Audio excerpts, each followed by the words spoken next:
Let other people lead small lives, but not you. Let everybody else cry over small hurts, but not you. Let everybody else argue over non-essentials, but not you. Deal in things that matter. Make sure what you do is the product of your own conclusion. Take advice, but not orders. Let everybody around you be helpful, but then put that through your own mental computer and make sure what you do is the product of what you've concluded based on all the input.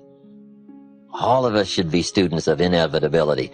Without kidding myself, if I keep up my current daily practices, where will it take me in 10 years without being disillusioned? I don't want to just cross my fingers and walk the wrong road. I got to learn to look into the future called inevitable. Human beings can alter the course of their life. Human beings can live one way for 5 years, tear up that script, live a totally different way the next 5 years. The first 6 years of my economic life, I wound up broke. Second 6 years, I wound up rich. Someone says, don't you have to do the second 6 years like you did the first 6 years? And jot this down. No. No, you don't have to live the second 6 years like the first 6. You can use all the information and all the advice and repairing all of your mistakes and adopting a new and refined philosophy so that the next 6 years can be totally different than the last 6. Now here's the next note to make. 5 years from now, you will arrive. The question is where? This is for mature people now. If you keep up your present disciplines and keep up the present pace that you're on, where will you be in 5 years? Boy, it's easy to say, hey, I haven't really thought about that. So now make this note. In 5 years, here's the probability. You will either arrive at a well-designed destination or an undesigned destination. Well-designed or undesigned. And I promise you, 5 years from now, you really don't want to arrive at an undesigned destination. Because you may very well wind up wearing what you don't want to wear, driving what you don't want to drive, living where you don't want to live, maybe doing what you don't want to do.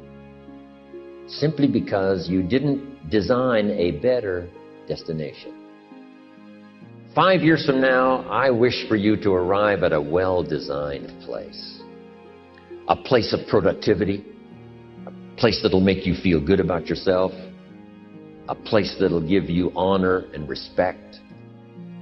A place that'll give you influence to touch other people 5 years from now that you couldn't do today. Where will you be in 5 years? The first thing you start changing is what? Your philosophy.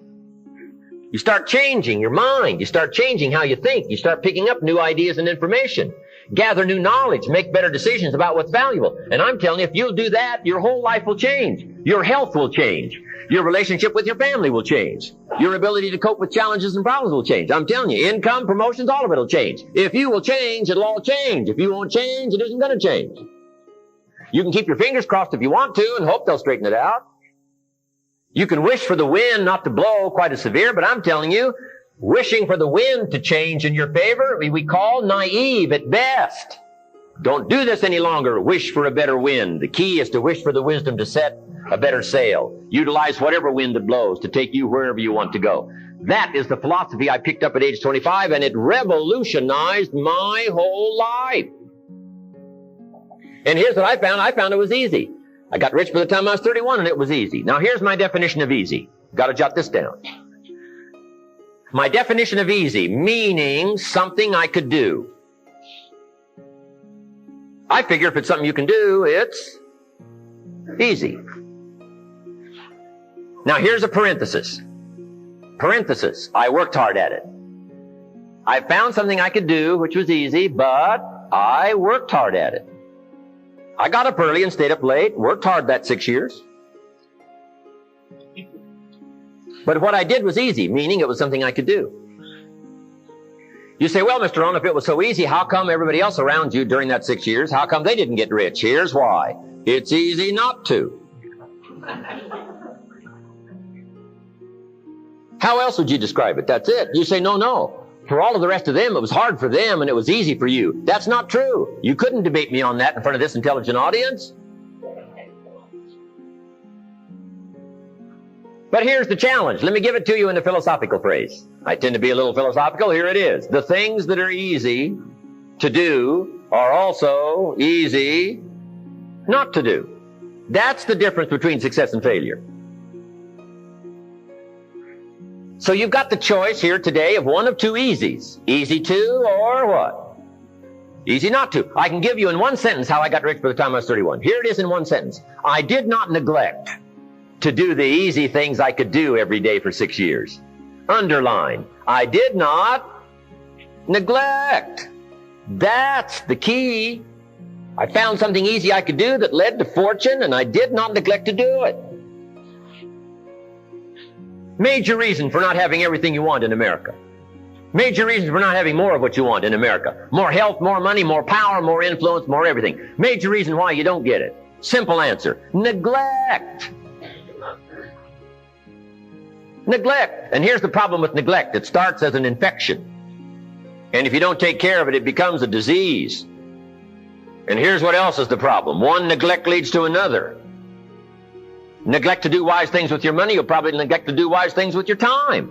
Neglect to do wise things with your time, you'll probably neglect to do wise things with your business. One leads to another, leads to another. Pretty soon, neglect has you by the throat, emptying your purse, emptying your heart, emptying all of your chances for equities and power and all the good things. Neglect. What if you should be walking around the block every day for your good health and you don't? I'm telling you, you're on the wrong track.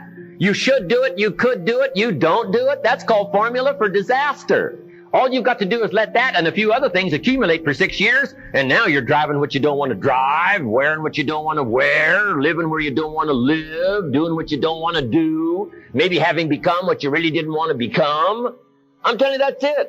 Just neglect along, drift along, and it's got you by the throat. It'll take all your values, leave you with just a little bit of dust in a summer wind, and it'll soon be gone. I hope I said that well.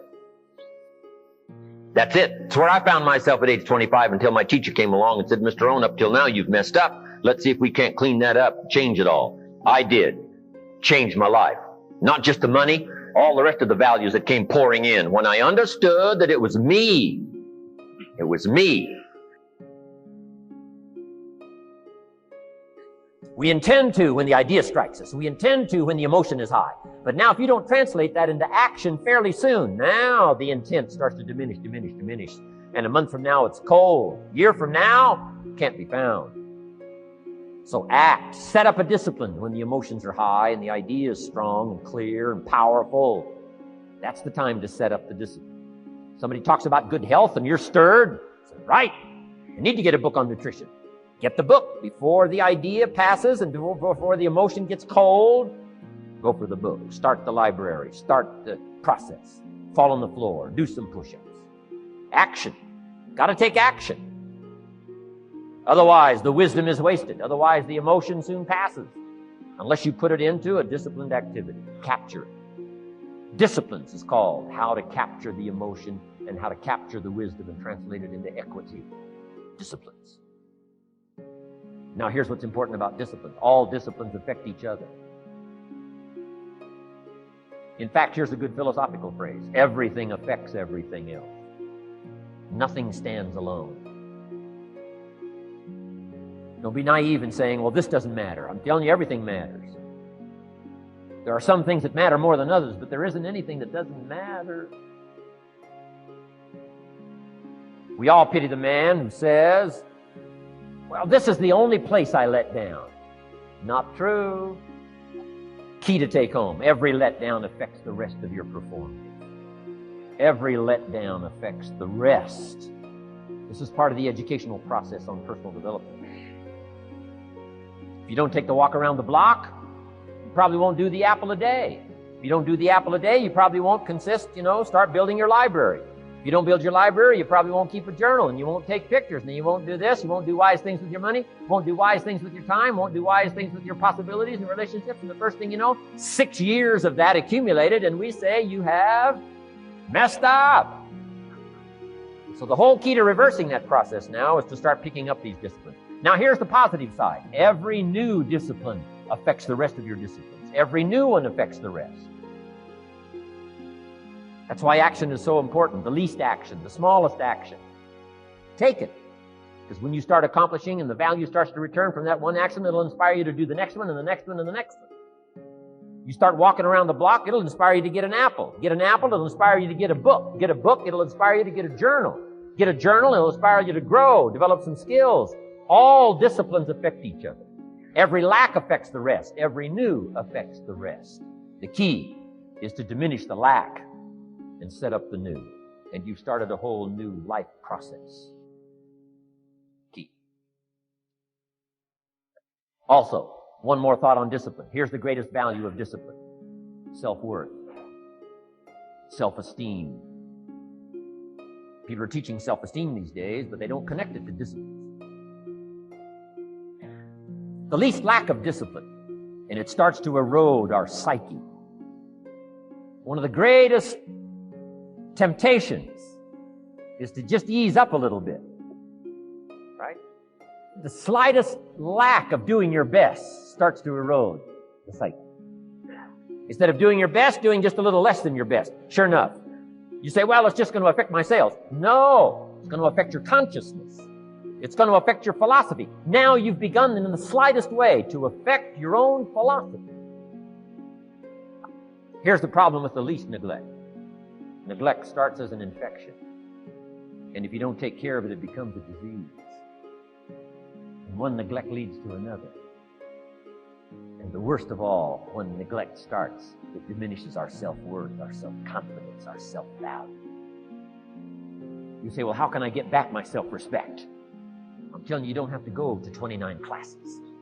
All you have to do is start the smallest discipline that now corresponds to your own philosophy. Like I should, and I could, and I will. No longer will I let neglect stack up on me so that I will have the sorry scenario 6 years from now, giving some excuse instead of celebrating my progress. That's the key to discipline.